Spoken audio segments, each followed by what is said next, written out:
I'm so pleased and honored to begin this evening by introducing you to an extraordinary and dynamic individual. She's a renowned entrepreneur, a woman with a keen and discerning eye, a business maverick, a champion of great design, and a visionary in the field of material innovation. She started her own company, Janice AC, 35 years ago, and together with her extraordinary team, built it into a global empire. Her company is an industry leader in impeccably designed, award-winning, environmentally conscious contemporary furnishings and accessories, and a globally recognized design resource. Her ability to tackle matters with grace and skill, her tenacity and tireless energy are legendary. She attended ArtCenter for a period of time, and I would like to think that her experiences at the college helped her even a little bit on this path of becoming the incredible force that she is today. Ladies and gentlemen, please give a warm welcome to our honorary doctorate recipient, the founder and CEO of Janice AC, the delightful, the tenacious, the inspirational Janice Feldman.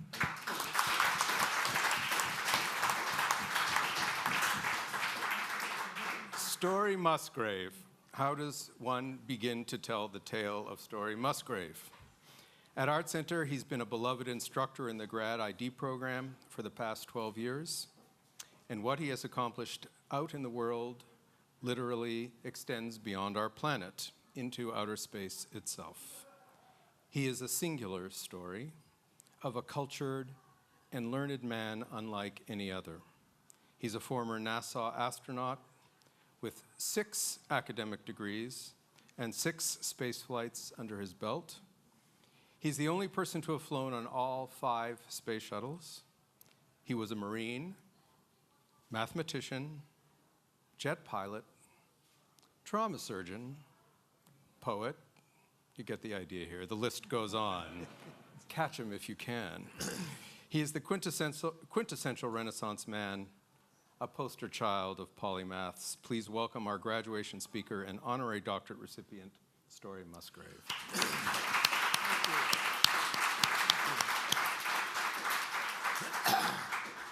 So welcome, both of you. I thought it would be interesting for us to hear a little bit about who you were as kids, because I think both of you have really interesting stories to say about that. And we're interested in what were the early signs of your creativity? What were the early signs of your entrepreneurial interests? What kind of support or lack thereof did you have in the world you grew up in? Janice, do you want to begin? Well, I think one of my earliest stories is my father loved cars and loved going fast. So I've often thought about the fact that when I came home from the hospital when I was born, the first sound I heard was the sound of an engine before I heard my mother's voice. So that impressed upon me something that's kind of stayed with me. I love cars and I've always loved driving fast. Also, when I was very young, I remember drawing when I was 2, and I remember being very, very visual and tactile and wanting to record what I saw. And fortunately, I had an amazing, amazing set of parents and a mother who pushed me from very early on to say I could do anything, I could be anything. And that kind of love and support of my creativity really gave me the courage and the confidence to go forward in my life. I remember she used to go to the butcher in the days when people went to butchers and get rolls and rolls of butcher paper, and I had paints and crayons and I would draw murals forever. And so that was very early on. And I remember hearing stories that I always could entertain myself. I never needed a lot of attention from other people. I was very content to be by myself and be creative and always doing creative things. And so that was the development of my right side of my brain. And then the left side of my brain was very entrepreneurial. I liked making money. And I don't like to apologize for it because I found that early on in being able to have my own money, it meant that I didn't have to go to my parents for an allowance or for permission. And it just gave me a great sense of independence early on. And I was always coming up with creative ways of making money. And when I was about 13, there was girls were doing babysitting. The rate was about 50 cents an hour in those days. And I figured out a way to sell siding on homes. And I was making about $10.50 an hour as a kid, and that excited me. So I was able to start doing philanthropy, believe it or not, at that level, and buying and selling things. And so I was an artist, and I learned how to make a living kind of early on. So those are some highlights. And rumor has it that you bought a special telephone with your early earnings. Is that true? I did. I bought a blue Princess telephone. I don't know how many with people the light know on Princess it, with the telephone. dial. Yeah. I wanted that little iconic thing. By the way, I still have the telephone. And it was that phone that I used to make my telephone soliciting calls on. And I learned things in those days, calling people cold calling, that really led me to understand about listening and led me to understand about how to sell things. So here I was doing that at 13 years old. Nobody knew I was 13 on a telephone. And I was kind of making a living. My parents weren't that keen on me doing it because I was a good student. They wanted me to focus on my studies. But I was, I guess, okay enough that I could spend an hour or two a night doing my entrepreneurial best and using my Blue Princess phone to do it. So. And selling siding and successfully And selling doing it, siding. yeah. If you ever saw the Tin Man, that was me. Yeah. So it sounds like all the beginnings were there. The pattern was there from very early on. Yeah. So I got blessed with this right brain, left brain thing. Yeah. Frequently creative types are only over here in the right sphere. And I somehow figured early on how to be really creative and very visual and be able to make a living from it. So if I had to encourage students today at all, even if you're not gifted with both sides being developed, to work hard to try to develop both, because in life, we can all conceive of things, and there's a lot of ideas, but unless we can turn them into something real in this world, we're all just conceptualists. So I like to make things happen, and I like to take a dream and make it into reality. Lovely. Yeah. Story. What can you tell us about Story the Yeah, Child? so I want to thank Andy and Stan. Where are you, Stan? I want to Stan and Kim and the kids. Okay, I would not be here celebrating this weekend's events without those folks. So thank you. Thank you. I'm fascinated with how you turn out in life. So the trite words was it's nature and nurture. It's the genetics your folks gave you, and starting in the womb, the environment that you produced. And so you try to look at individuals and say, given that, how did they end up? And so I do teach personal and professional development here. It's maybe my primary topic here. In my own case, I have no idea. I'm a product of child labor, and that is very, very severe child labor, and I'm a teenage Marine, and that's it. That's it. A product of child labor and a teenage Marine. And so I was tying knots on the balers at age 8 because they couldn't tie the knots in 1942. So with needle nose pliers and dust so heavy I can't even see my own hands. I'm tying the knots, getting my hands out before they would have been removed in the next cycle by 8 years old. Yes, and so they couldn't make it tie the knots, but they're very creative. They got an 8-year-old that will do that. By age of 9, I'm driving every tractor and truck on the place. It's the truck going down the highway. The state police stop it because there's no head. They can't see who's driving the truck. The state police say, "Young man, you can't be 16." "No, sir, I'm 12. Be careful. Just be careful. Leave me alone." So by 12 or 13, I kept machine going. The farm went under when I was 16, so I was a heavy equipment mechanic at age 16, building Massachusetts Turnpike. I went very, very fast because it's very important. When you do things as a child, it wires you. When all your wires aren't there yet, whatever you're doing, a great pianist, they took it up at 5. When did you start skiing, champion? Before I could walk. Right. And so it's very important that whatever you learned back then, you are wired for that. So I was wired for mechanics. I went very fast, but we finished the turnpike. I never finished high school. Not only did I not graduate, I never did it. And so they don't do honorary high schools. I'm going to pass on without having gotten that one. So, but when you're out, it is of interest that both of you are dropouts in your own ways. You from high school and Janice from ArtCenter. So, you know, dropping out. It does raise the question of the appropriateness of certain kinds of education. Without a job, without education, I joined the Marines. That's one way you got in the Marines. The other way, the judge told you to go to jail or join the Marines. I went very fast in the Marines with big motors, and I was an engine mechanic because I had the creativity to understand that machine intuitively, but I had the incredible discipline of don't touch that machine unless it's by the book. And that's the way it's got to be. I became a crew chief very fast, in which I coordinate all the other maintenance. I go to head jet. I sign the machine off as airworthy to go to war. I'm 18 years old with one stripe called Private Musgrave. That's my childhood. But you see the path. You see the path. I just kept adding to the path. You drove it, though. You were the driver of that of your childhood, as you were for the rest of your life. Yes, sir. I always got Andy. He keep me honest there. You flew that plane too, right? I mean, because you didn't. Yes, sir. But luck is massively responsible too. Sometimes you have bad luck, and sometimes you have good luck. Luck is a driver. It's unfortunate that at times life is not fair. Luck drives it too, and I did have great luck. You know, you said something about mechanical things and engines, and it reminded me of something. When I was very young, I had a grandfather who used to sell shoes in factories. And he used to take me around on his deliveries to figure out how to sell shoes and then to deliver the shoes to the workers in the factory. And it exposed me to factories when I was really a kid. And I got to see machines and how things were made, and it fascinated me. And that is design.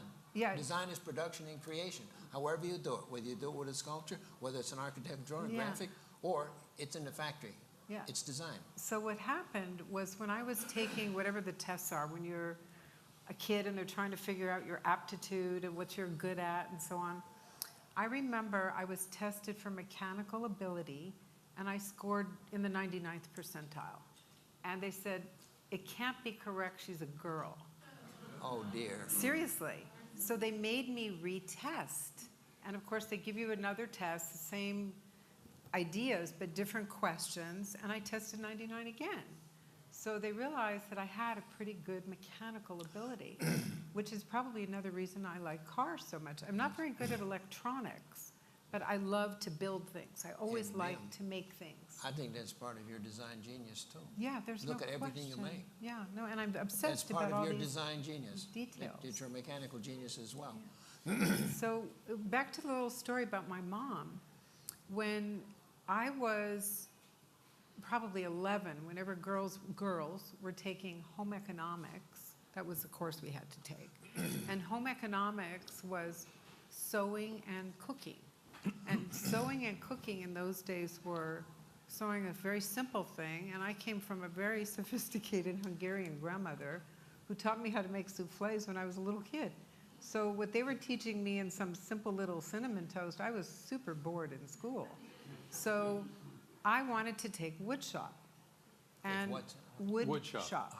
So wood shop was not allowed for girls. It was like off the charts. You couldn't take wood shop. So my mother, who these two wonderful people knew very well, went and fought for me in the LA Unified School District. I remember the girls' vice president was named Betty Keneally. And my mom went and said, look, my daughter can already sew. She can already cook. She wants to build things. And my mother fought, and she got it turned around so that I got to take wood shop.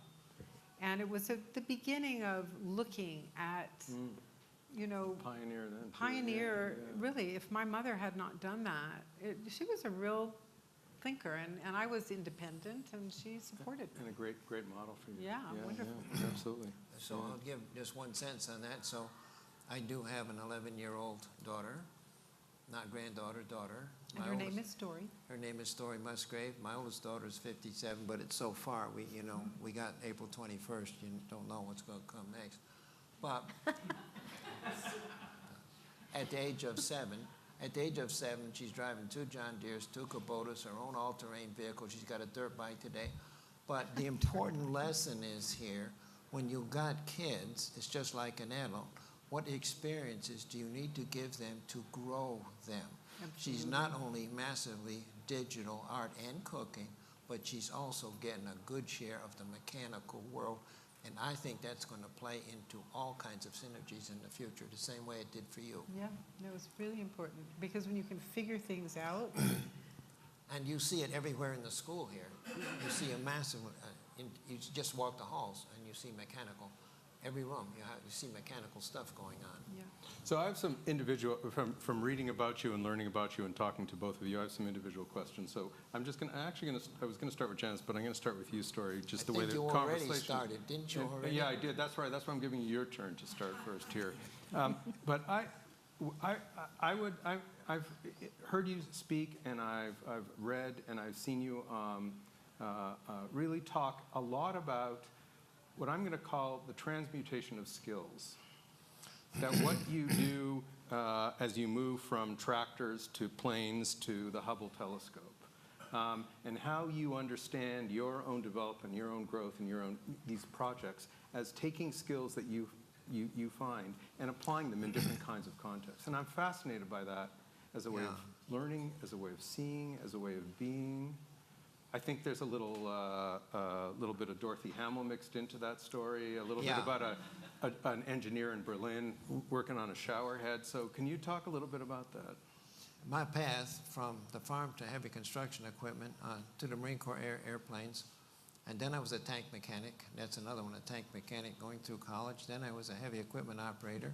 I made enough money to get a Corvette. I'm making so much money going to college with all this that I got a Corvette. I had to work on that. But the important thing is, sir, I took it all with me. I never let any of that go. I operate heavy equipment today, and I maintain that equipment myself today. I think that was a fairly straight path along the way to mechanical skills.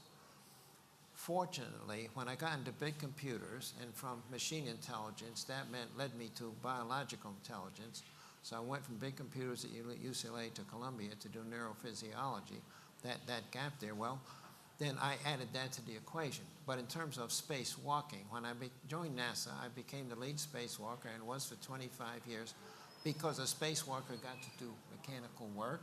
You have to choreograph the tools and your body to do that. But I had the ergonomics, the metabolism of the work envelope and the human factors, and had the physiology and Emerson physiology because you're a closed loop system. Right. What you breathe is what it gives you, and your temperature is what it gives you. Right. And I had the upper body strength, and I had the choreography, which you have to do in the procedures and processes of airplanes and that kind of stuff. So all of those things just added up to being a spacewalker. So and before we get into space, were you actually a brain surgeon? I know you were a trauma surgeon. Were you a brain surgeon? I was a neurophysiologist.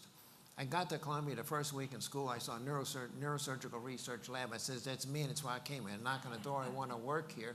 They said, who are you? We don't have students in here. I'll figure this lab out. I figured the lab out in 2 weeks. It was highly technical in terms of oscilloscopes, 1 micron electrodes. I want to go all the details. I figured stuff out that neurosurgeons and postdoc fellows could not, because I'm bringing the farm and tanks and all the rest of that stuff, and that was on my medical school application. I drive tanks. And I do airplanes, and I do this kind of stuff. So that is differentiation. It's a differentiated application, and I teach a course here in differentiation of brand and product and a company. But because I went fast, so fast, they put me on every single paper. For 4 years, every paper that lab put out, I'm an author, and I started doing my own stuff. So I became a neurophysiologist. By working in the lab, I got approved for neurosurgical residency my sophomore year, 5 years ahead of the rest of the gang, and I'm flunking out of medical school. I'm 140th in a class of 140. The dean is on his knees trying to get me to do more for him. He knows what I'm doing over there, but he says, I can't flunk you out. I got to keep you in school. So that's that. So that, again, is a differentiated approach to things. That's the neurophysiology. But after medical school, it was trauma surgery, and then space happened. But what is so staggering, Story, really, is you've harvested all these experiences and made them work in harmony with each other. They do, sir. And Magic Leap today. But that's a kind of genius. I don't know that I can't say the same for myself. I don't know that Yes, I've been you able, can, or sir. I can Yes, you see can. the same kind of path. I mean, that kind of trajectory and being able to, understand the movement of a shower and be able to do something on a shower head and be able to apply it to what you're working on in the Hubble Yeah, telescope. so that was an American engineer in Germany, not used to German showers. American showers, you point the stream, or you adjust the stream. But on a continent, you can move the stream to different positions. He got the idea of putting mirrors in the telescope. This mirror would catch a light, correct it to that mirror, and then over to another experiment. That was an American engineer in a strange environment. But the key thing is he was ready for the solution to come in all conditions, not just when he's hard at work on it. His mind was ready in his everyday life for the solution to come. That's it. And that's what I'm fascinated by. And that's the lesson. And that's the lesson. In terms of you, my friend, that's what I'm also fascinated by. Yeah. Creativity and design. Be ready. Be open for the answer to your solution coming when you're on the golf course or in the bathtub. Right. It could come from anywhere. It's not just It could or come doing from something else. I'll leave that alone. Right. So it's not just when you're hard at work, trying to get the solution. That's the key. It's such a great lesson. I always say pay attention to the world around you.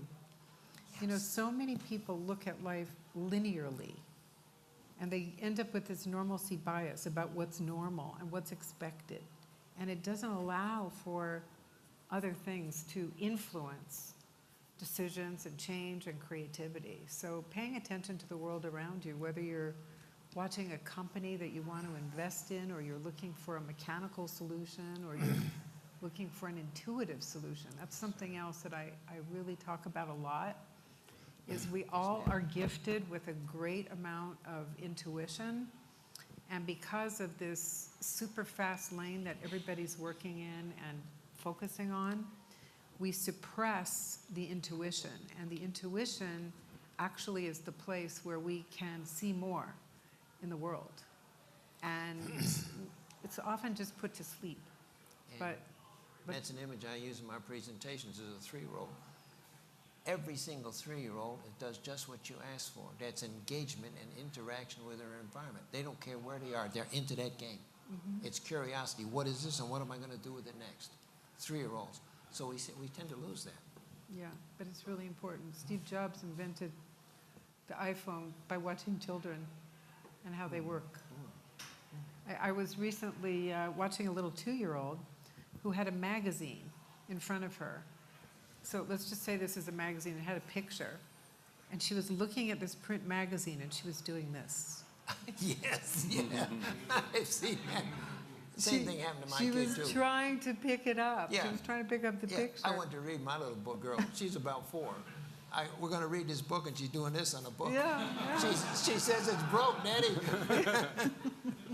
So it's a great segue, Janice, for a question for you, and that is you've spoken, and I've read various things in accounts of how you've looked at this, of learning, your own experience learning how to think, how to see, your own reflections on your awareness of that kind of progression. And you and I spoke about a story of when you went to Europe after ArtCenter, as very seminal in that, the development of your own kind of capacity, that way you're thinking and you're seeing, as well as your work with Anne Harriet Buck at the Golden Door. So I wonder if you could share a little bit about that experience and that your reflections on it. Okay. So when I left ArtCenter, I left because I felt like I had enough, and I was super entrepreneurial. And ArtCenter wanted me to focus at the time. I don't know how you work it today, but they wanted me to pick industrial or graphics or some topic. And I was interested in a lot of things. And I didn't want to get pigeonholed into one thing. So I said, it's okay, I don't need the degree. And bye, I'll see you later. And But you're getting the degree now. So now I'm getting the degree. I know somebody said to me, how long does it take to get a doctorate? I said, 38 years. So I took off, and again, I had that entrepreneurial thing. So I left with a one-way ticket. I bought a Volkswagen. I picked it up at the factory in Germany, and I took off. And I started supporting myself by painting portraits of tourists in Europe. So I was in Venice, I was in Rome, I was in Paris, I was in Saint-Paul-de-Vence, and by looking at people to paint a portrait, and I had a goal of doing 3 portraits a day. So 3 portraits a day gave me $60 because I was charging $20, which was a lot of money in cash. I had enough money to fill up my car with petrol, food was pretty cheap. And I learned to stay in fairly decent hotels, which were also not so expensive in those days. But it was that looking at people, looking into faces, and looking into what was going on in somebody's life that allowed me to actually start becoming a pretty successful artist. And I supported myself rather well for a year driving around Europe. And that was one of the fine tunings of my eye, I would say. And the other thing which we talked about the first time we met was one of the very important classes that I had here at ArtCenter was, I remember it was a life drawing class, and we were sketching models, and you were not permitted to look at the paper. You had to, so if I was drawing, excuse me, if I was drawing, I couldn't look at anything here. So I'm drawing, and I'm looking at your face, and I'm drawing, and I'm not permitted to look at the paper. Super important development process of the eye and the brain, and also the heart. Because today, everybody, all young people, are so into the computer, and everything is about how they're going to create with technology. But I do think that they lose a lot of the heart that has to go into great design. And that the heart ties into the intuition. And when you're just on a computer, you lose something. I'm sure everybody in this room has been in a cafe where they see 2 people on a date and they're talking to each other on an iPhone, sitting across the table from each other. How silly is that? So I would say that life drawing class was very important. My looking at people, drawing portraits was super important. And then we were talking. And then fast forward to so your time at the Golden Door. Yeah, so every once in a while I try to take time out and do some very deep reflective thinking. And there's a retreat that I go to down in Escondido once in a while. And it's a deep week of thinking and taking care. Like we always promise, we're going to take better care of ourselves. We're going to eat well. We're going to exercise every single day. We're going to do great. So I was at the door one time, and you have to go several times till you could do this inner door program. And I remember the first exercise this psychologist gave me to do was she gave me a book. She gave everybody a book. There were 6 of us in the class, and she gave us 10 words. And the words were like blue, water, rock, nature-oriented words. And we had to go out and write something with these 10 words. So, and I had just lost my first husband, who was an amazing man. And I was trying to figure out how to reinvent my life without my soulmate. And so I remember looking at a stream and grass growing and trying to figure out about life anew. And I'm looking to nature to how to figure out what the story is going to be with these words. And all of a sudden, I'm intently involved in this, and a bird flies over me and poops on my page. And it made me look up. And in looking up, I was so focused on looking singular direction. In looking up, suddenly I saw something very different. I saw an old oak tree. It was more like death and life. And it changed my whole story. And it became really a circle. And it made me start looking at life as a circle. We're here, we live, we do, we go. We're here, we live, we do, we go. And it evolved my thinking of what can be. And it was a very powerful experience, and again, it made me look at the world around me in a different way. But not everybody could have that experience or create it. It took you to do that. Yes. Maybe, yes. But it took the little bird just flying over and paying attention, So to both of you again, fundamental to art and art center education, some of the fundamentals include certain kinds of principles like the greater your skill, the importance of developing absolute and very precise skill at something. It has a direct relationship with the freedom you have as an artist or a designer, that you get rooted in and disciplined in what it is that you do, and that opens the way to a certain kind of discovery. And therefore, we focus a lot with our students on developing those and really getting those skills down. We talk a lot about the fact that there's a kind of knowing that comes only from making, and that there's a unique kind of way of knowing the world, not better or worse than others, but that is a product of making. About the significance that you both were talking about earlier of solving or fixing problems, of getting involved in that kind of process. I just wondered if you would reflect a little bit on your own lives that way, on your own learning, on your own discovery, on who you are as creatives, on who you are as people who are involved in knowing the world and from what you make and from what you do.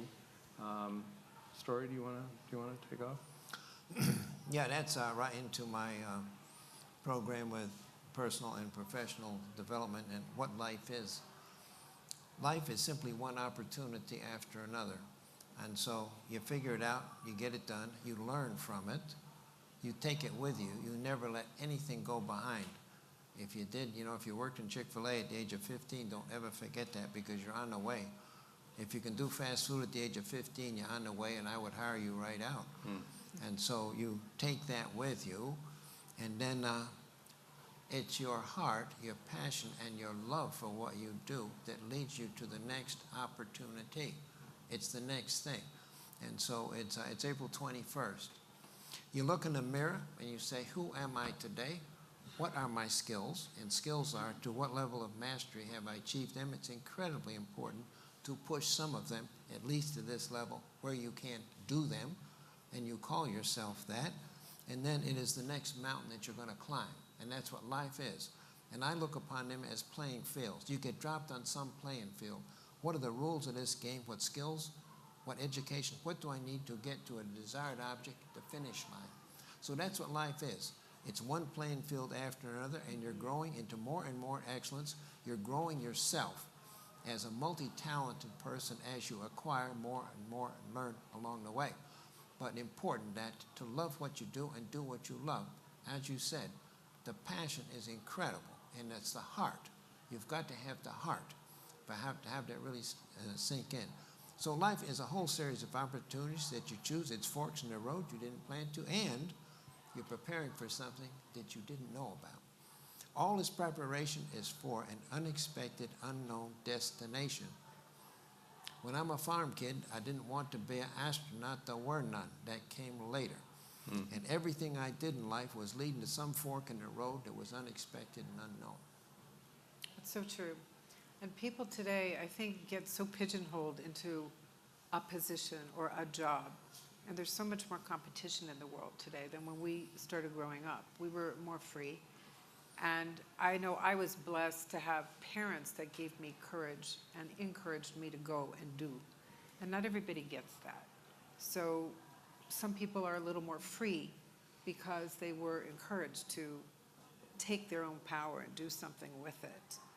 I remember. And that courage is so important to what Story's talking about. Yes. To see the opportunity and be able to make the turn. Yeah. This wonderful quote in Milan Kundera's novel, The Unbearable Lightness of Being, which is one of my favorite novels of all time. He says, those who miss the fortuitous in life are missing one of life's greatest opportunities, greatest pleasures, greatest delights, And I think it's true, but you need to be attentive to it, and you need to be able to see it. So anyway, continue. Sorry, I interrupted you, Janice. I was just thinking that you asked something earlier about change, and I've always had a little bit of acrophobia, fear of heights. And So do I. And can you imagine? He's seen the earth from the lens of this, really, the heavens. And Sorry. so I took it upon myself to go trekking in the Himalayas many years ago. I wanted to challenge myself to go up. I went up to 16,500 feet. And not as far as you went, but I didn't have the service of a rocket to propel me. And it was an amazing cultural experience, and the experience of living in a yak hair tent above the tree line with really thin oxygen it was an amazing experience, and pushing myself to do something I was terrified of doing, and putting myself in a really rigorous environment pushed me to actually expand my business. It was that absolute experience of going to the Himalayas. When I came down, I had a courage that I didn't have before I went up. And it propelled me to do the next great Once thing. again, this translation or transmutation of these experiences to other things in your work, right? As an artist, as a designer. And I've never been one who has found, I hate to say this, because they say the man who finds contentment is really, you have great peace when you find contentment. So I've never been so content that I didn't want to keep learning and keep being curious. So I haven't yet taken that jolt of slowing down. I'm still always interested in the next best thing. I don't know what content is, and I don't know if I'm happy. I don't even know how to deal with the word. I guess I am, but I don't know. Yeah, no, I feel very much the same. I'm happy. I think I'm happy. But it's where does the drive come from? And my biographer couldn't find it, but that's a key question. Where's the energy and the drive from to climb the next mountain? And that's the difference between people. That's one of the major differences. Where does that come from? I don't know. Yeah, So, I don't Story, know either. I told you I was going to ask you a question. I was going to give you the question beforehand. You told me not to, so now I'm going to ask it to you so you can respond to it on the spot. All right? Yeah. So the question is, what significant issue in your life have you changed your mind about?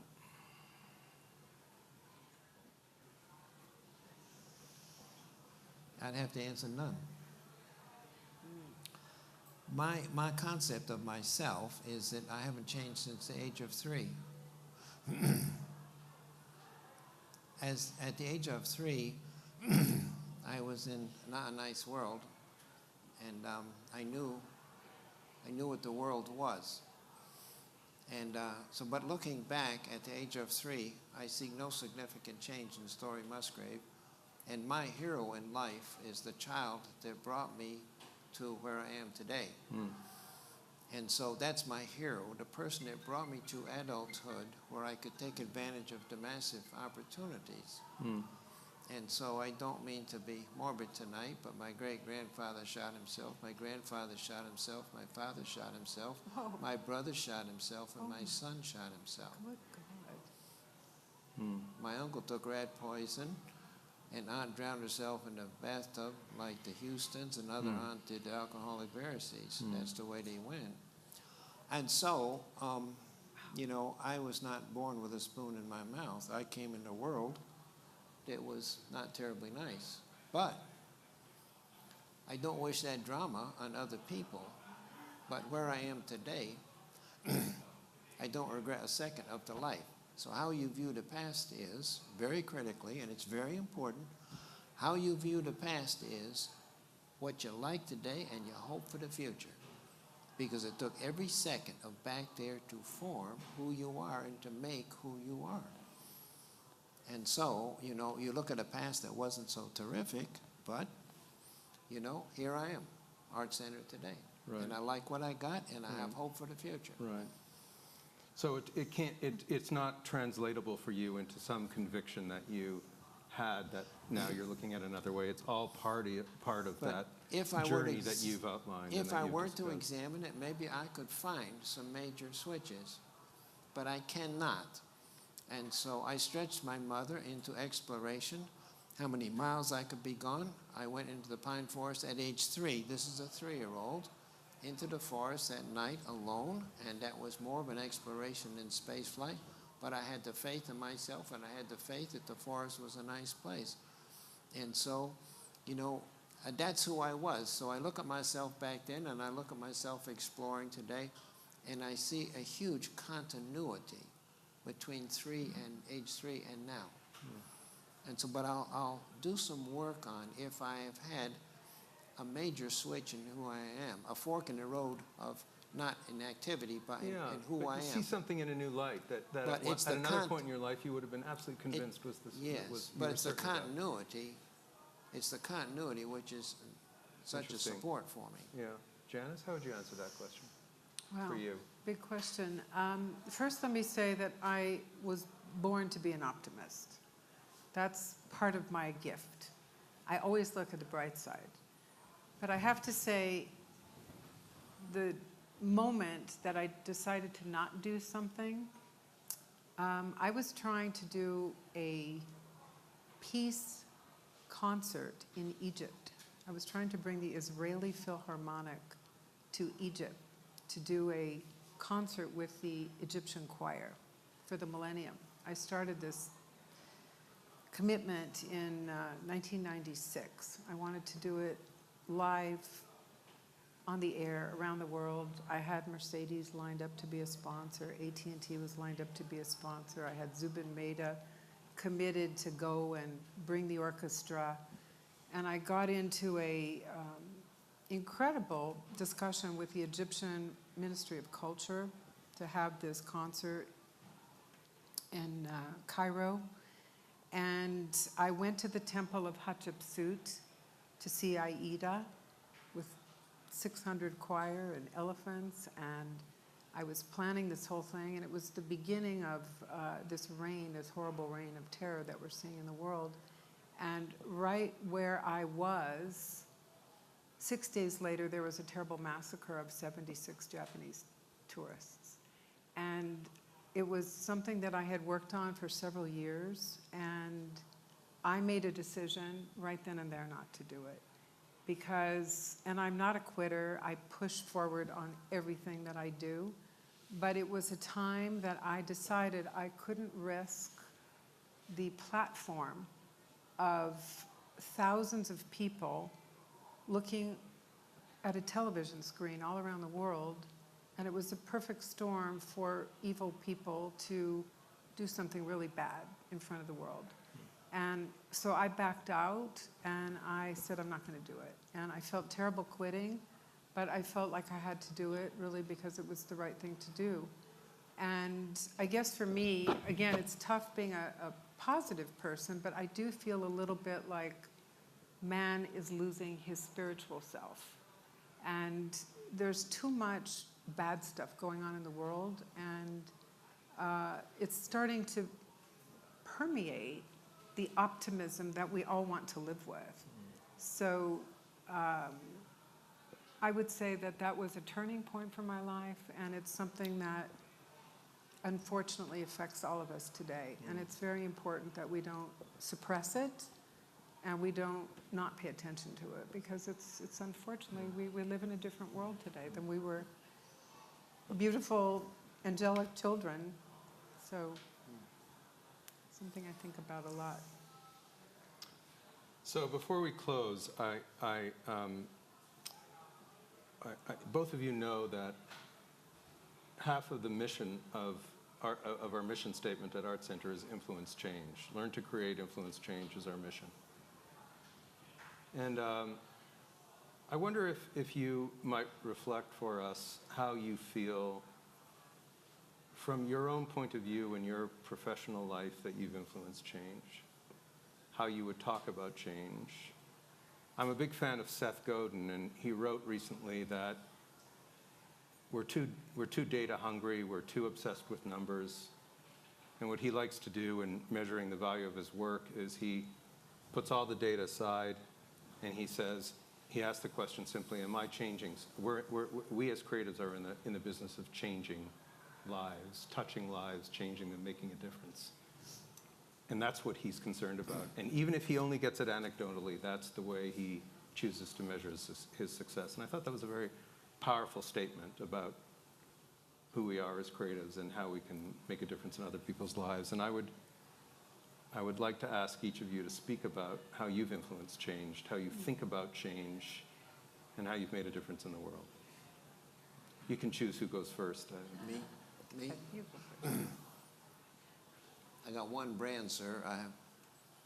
I got endless topics. I got endless topics that I do. But I only get one thing done. I move people forward. That's what I get done. Because I hear it all the time. That's the feedback I get. It doesn't matter that I had a very specific topic, a consulting event or a speech or something like that. The feedback I get years later was they moved on. They went forward. They climbed the next mountain. Mm-hmm. So have I made a difference in the world? I think that's the difference that I've made. Maybe in a way I've led by an example, but the example I've left is to keep moving, to keep growing, to keep pursuing excellence, to keep pursuing being the best you can at what you do, so that, you know, what you give is what you get back. And so it's the moving forward. It's better and better. It's approaching the goal. It's the climb. It's elevating what you do in life, including massive spiritual too. I'm 100% spiritually driven. It's who I am. But that's what I've done in life. I've moved people forward. And you've done it magnificently, I might add. So, Thank you, sir. Yeah. Janice? I've never specifically thought that I ever do something to move people forward. I've just always focused on doing excellence. And I've always been a bit of a perfectionist and obsessive, I will say, on some levels, to do great work. And in order to do great work, you have to be obsessed. It's a bit of a calling. It's like being a priest. You know, to do something great, you have to do it to the nth degree. So I have that thing that you were talking about a minute ago. What pushes us? I don't know. I'm just very driven. And so I, in the process of doing great work, I've been told many times that I've increased the value, how people feel about how they live their lives, and they've appreciated that. And I'm very much involved in things that go into the environment, and that certainly affects people's worlds and their lives. Yeah. So I won't say I was ever driven to affect somebody, but by doing good work, it did affect a lot of people. And does it make sense, even retrospectively, for you to think about the achievements of your career, of your life, as having influence changed? Is that something that resonates with you? It does, but I'm not... I think your art has moved people. Yeah, You've moved people in terms of their appreciation of beauty, yes, and of quality and of grace. Thank you have you. moved them in that way. Thank you. I'm not somebody who focuses on But you do it. how much I've done that. But great art doesn't, But ma'am. it does, I guess, affect people. I hear it a lot. I think so. I think what we're both trying to say to you is you have touched and moved and changed Thank you. lives, and that is a wonderful metric of Thank you. all that you've achieved beyond the great list that we might Thank put you together. so much. Both of you have, and you've done it beautifully, and you're an inspiration to all of us. Thank you for your time. Thank you for joining us. Thank you for allowing us to celebrate you. Thank you all for being here. Let's give them a round of applause and then go out.